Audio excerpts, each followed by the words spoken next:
Sejumlah mahasiswa yang tergabung dalam aliansi Cipayung Plus mendatangi kantor DPRD Buleleng Senin siang. Dalam aksi damai tersebut, mereka menyuarakan kritik terhadap sejumlah program nasional yang digagas Presiden Republik Indonesia Prabowo Subianto, seperti program makan bergizi gratis atau MBG dan Koperasi Desa Merah Putih atau KDMP yang dinilai belum sepenuhnya relevan dengan kondisi di lapangan.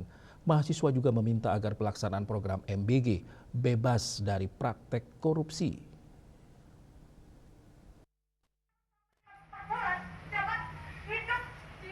Dalam aksi tersebut, mahasiswa secara bergantian menyampaikan orasi dengan membawa 12 tuntutan yang terdiri atas 7 isu nasional dan 5 isu lokal. Pada isu nasional, masa aksi menuntut pembersihan kabinet, perombakan pelaksanaan program makan bergizi gratis dan Koperasi Desa Merah Putih, revisi Undang-Undang TNI dan Polri, dan perbaikan sistem distribusi BBM bersubsidi agar tepat sasaran. Sementara pada isu Singaraja, yang dinilai belum mendapat perhatian meski penataan kawasan titik nol Singaraja terus dilakukan. Mereka juga mendesak penghentian alih fungsi lahan dan penanganan krisis tempat pembuangan akhir atau TPA Bengkale. Program MBG serta KDMP.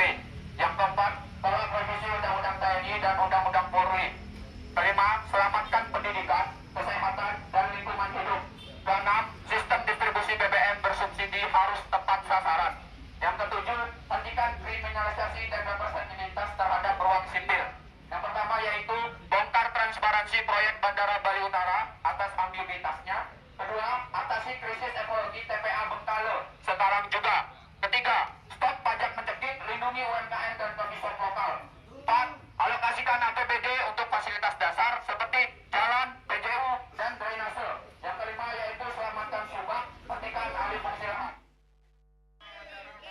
Selain itu, aksi massa juga menuntut kepastian penyelesaian berbagai persoalan di sektor pendidikan dan infrastruktur di Kabupaten Buleleng. Aksi berlangsung tertib dengan pengamanan dari personel Polres Buleleng, Satpol PP, dan pecalang desa adat Buleleng. Sementara itu, pihak DPRD Buleleng yang diwakili Sekretariat dan Kepala Bagian Humas menerima aspirasi mahasiswa. Seluruh tuntutan tersebut menurut pihak DPRD akan diteruskan kepada pimpinan dan anggota DPRD Buleleng untuk ditindaklanjuti. Yasri Yuli, Bali TV.